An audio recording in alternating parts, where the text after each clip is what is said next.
Hello, everybody. This is Anna Karenina by Leo Tolstoy. Part 3, Chapter 26. Sviazhsky was marshal in his district. He was 5 years older than Levin and had been married some time.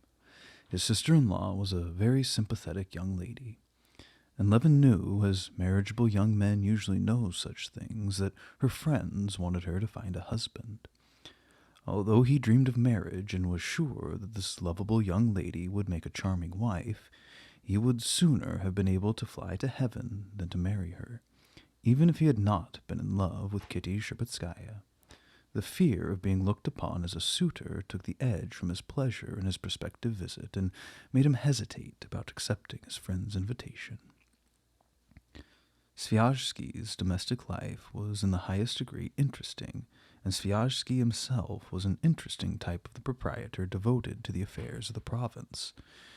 He was a thoroughgoing liberal, but there was a great discrepancy between the opinions which he professed and his manner of living and acting. He despised the nobility, whom he charged with hostility to emancipation, and he regarded Russia as a rotten country, whose wretched government was scarcely better than Turkey, and yet he had accepted public office and attended faithfully to his duties. He never even went out without donning his official cap with its red border and cockade.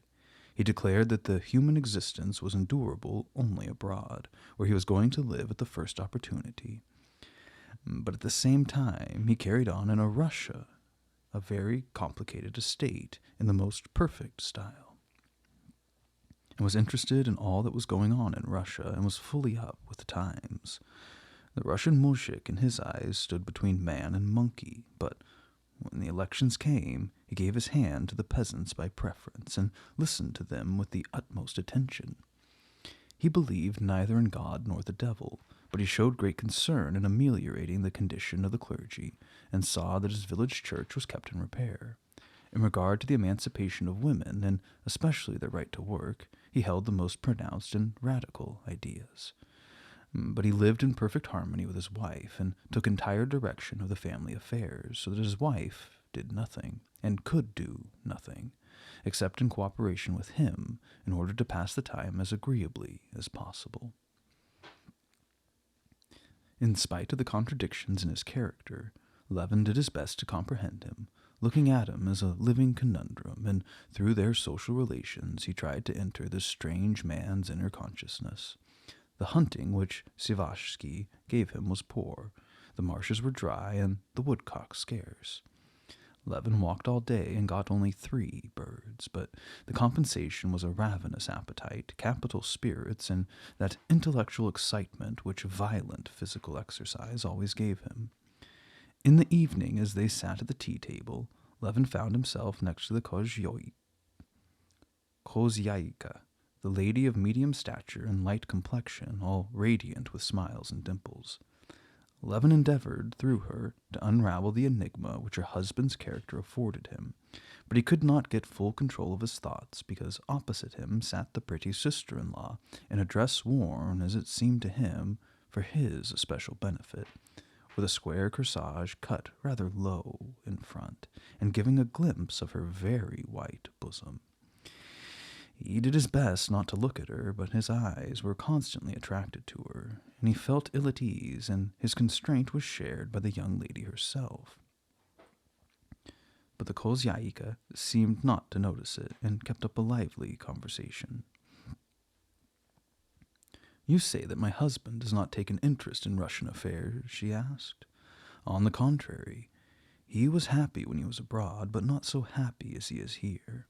Here he feels that he is in his sphere. He has so much to do, and he takes especial pains to interest himself in everything. Ach, you have not been to see our school?" "Yes, I have. The little house covered with ivy?" "Yes, that's Nastia's work, and she," glancing at her sister. "Did you yourself teach?" asked Levin, trying to look at Nastia's face, but feeling that in spite of him, he would seem to be looking at the parted dress. "Yes, I teach, and I intend to, but we have an excellent school mistress." "No, thank you, I will not have any more tea," said Levin. He felt that he was committing a solecism, but he could not keep up the conversation, and he rose in confusion. "I am very much interested in what they are saying," and he went to the other end of the table where the khozyain was talking with two landed proprietors. Sviazhsky was sitting with his side towards the table, twirling his cup around with one hand and with the other stroking his long beard.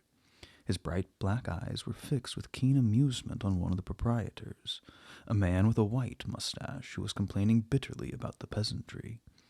Levin saw that Sviazhsky had an answer ready for the worthy gentleman's comical complaints, and could reduce his arguments to powder if his official position did not compel him to respect the proprietors. The proprietor with a white mustache was evidently a narrow-minded country gentleman, an inveterate opponent of the emancipation, and an old-style farmer. Levin could see the signs of it in his old-fashioned shiny coat, in his keen, angry eyes, in his well-balanced Russian speech, in his authoritative, slow, and studied manner, and his imperious gestures with his large, handsome hand ornamented with a single wedding ring.